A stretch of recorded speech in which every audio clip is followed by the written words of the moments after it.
With Jujutsu Kaisen chapter 263, things get pretty serious right from the get-go. The barrier that the fight was taking place in, it just shatters due to all the fighting that's gone on. However, as the battleground shifts back out into the open, we see Sukuna jumping backwards to create some distance between himself and Okotsu, and we learn right away that the reason why Sukuna, while he was damaged by the attack, he survived because Yuta wasn't fully comfortable using purple, which the signs were there in the last chapter that despite Yuta being a prodigy and having that prodigy status, even for him, trying to fill the shoes of someone like Gojo is damn near impossible. We also learned that in the process of the battle, when Yuta uses purple, he destroyed his domain barrier, and so Sukuna's smiling because for him, it appears in his mind to be a welcome change of scenery because Sukuna, he smells blood in the water now and he's ready to feast. However, being outside the barrier, it does come with some many drawbacks as well as advantages. In the barrier, Sukuna, he was fighting against Yuta one-on-one, but now in good old-fashioned Jujutsu Kaisen fashion, now that the battle is back on the outside, everyone's just jumping Sukuna. They're making one last stand here. Yuji, Todo, Yuta, they're all charging forward, ready for the smoke, and they're the worst kind of opponents for Sukuna right now, and it's because they're desperate. Despite them being the ones who are charging at Sukuna, they are the ones who are backed into the metaphorical corner, and they have nowhere to go except through Sukuna. Normally, even though Sukuna is in a weakened state, this wouldn't even be an issue for him because for someone like Sukuna in a one-on-one fight, if it goes on long enough, he's just going to adapt to your fighting style and he's going to eventually kill you. And as we've seen so far in this arc, he's just killed just about everyone that's come right to him. Though with Yuji and that soul punch that he has and those 1 million black flashes that he used, that might be playing with a bit of fire here, but the point still stands. If it's a one-on-one fight, Sukuna's track record says you're going to die, even if he is weakened. However, this is where that desperation has to be factored in. So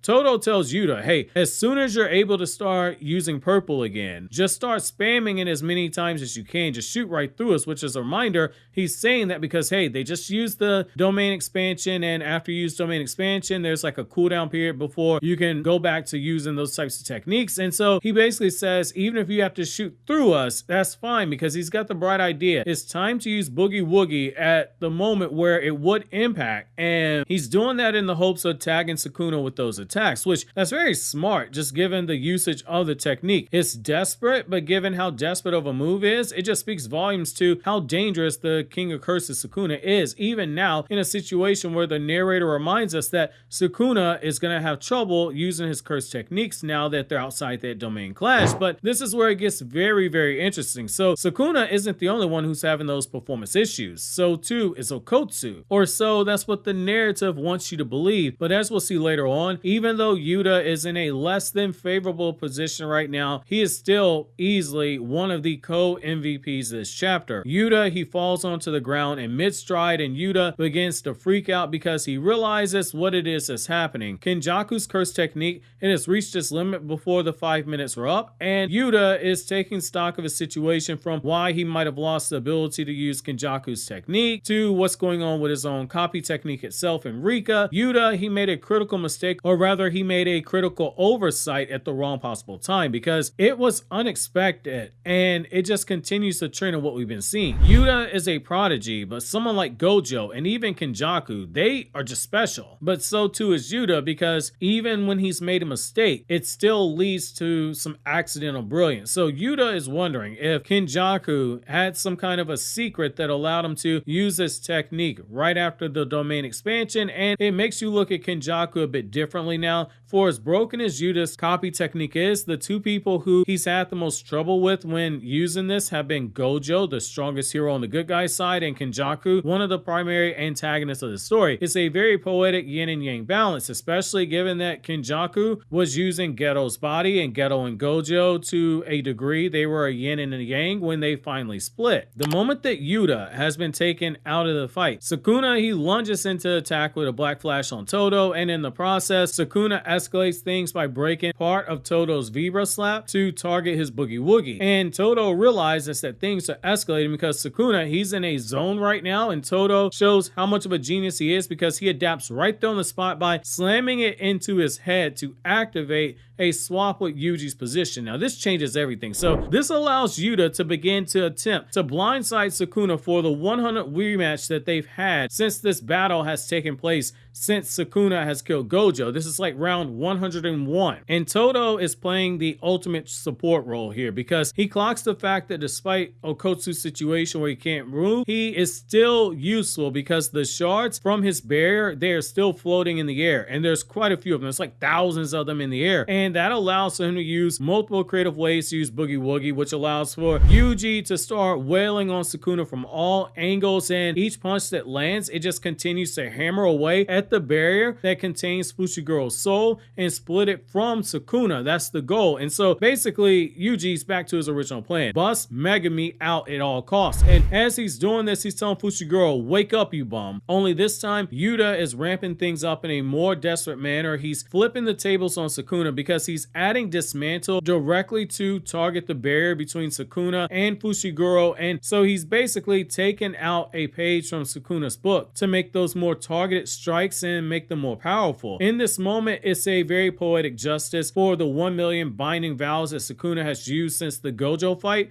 and he's now on the receiving end of them back to back at the worst possible time and with the worst possible matchup for him, and he knows it, especially once he starts throwing up the fingers as Yuji is just wailing on this dude and making him cough up the fingers that were in his body. And even though Sukuna just immediately grabs the fingers and starts back swallowing them to retain power, everything has been made clear to him. If this keeps up, Sukuna will lose his body, and this leads to Sukuna preparing a desperate push in response. But unbeknownst to him, it's not going to be that easy. And the reason why is that Yuji is using Sukuna's curse technique again, and as Sukuna is attempting to adapt to Yuji's movements, and he manages to counter them by punching Yuji into the wall, and he starts coming up with the counter strategies to use against Yuji and try to regain control, because as Yuji's using Sukuna's curse technique, he's directly targeting that barrier, cleaving away at it each and every time. But this isn't the only time that Sukuna needs to worry, because there's someone else thinking a few steps ahead. And one of those people is Todo, who's attempting to aid Yuji, seemingly by using his Boogie Woogie one more time. And when he slaps, Sukuna's caught off guard because he's thinking, wait a second, I caught a break. They didn't switch places. But in reality, he just walked into a trap. Todo was never targeting Yuji with that, but instead he was using it to bring Angel into the fight. And so now she is hovering in the air and is preparing to use maximum output Jacob's Ladder. And this is where that poetic justice just continues to come into play. So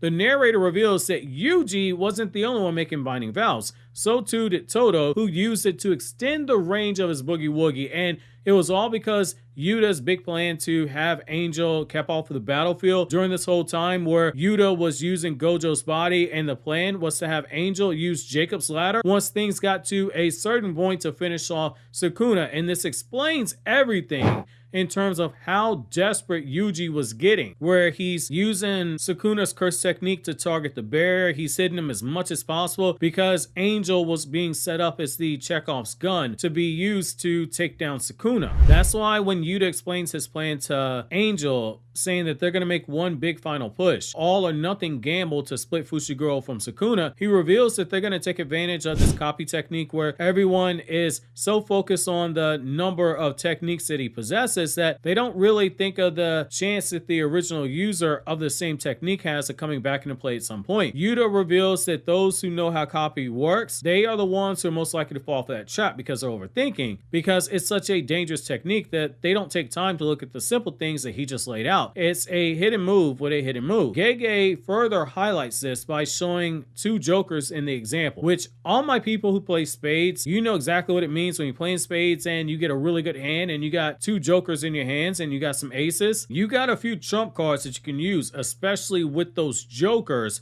if you play them correctly. Yuta says the true strength of copy is having two of the same card in your hand. And it just makes you go back a few chapters ago where Yuji and Yuta are talking about how they were prepared, and Yuji was like, hey, we trained, and Yuta's like, no, we cheated. This makes that whole thing come back full circle to that moment. It is brilliant imagery here by Gege, and it's a reward for the people who paid attention to all those small details. The chapter then ends off with Angel using Jacob's Ladder on Sukuna with maximum output, which can not only kill Sukuna, but also the cursed fingers of Sukuna. But due to all the targeted damage that is being done, it also stands a chance at successfully splitting Sukuna from Fushiguro, leaving behind Fushiguro's body, which we'll obviously have to wait and see in the next chapter how things play out. Now, is this the death of Sukuna? Now, this might be it. Even for someone like him, who has seemingly cheated death like 900 times in this arc, and has been a total menace to readers week in and week out, where you got people complaining that, like, the bad guy's gonna win. This isn't fair. This might be it. Sukuna boys, I'm about to say the one thing I've been dreading saying, and I could feel it coming, which is it might be time for us to sell those Sukuna stocks. But if you want to hold on to the stocks,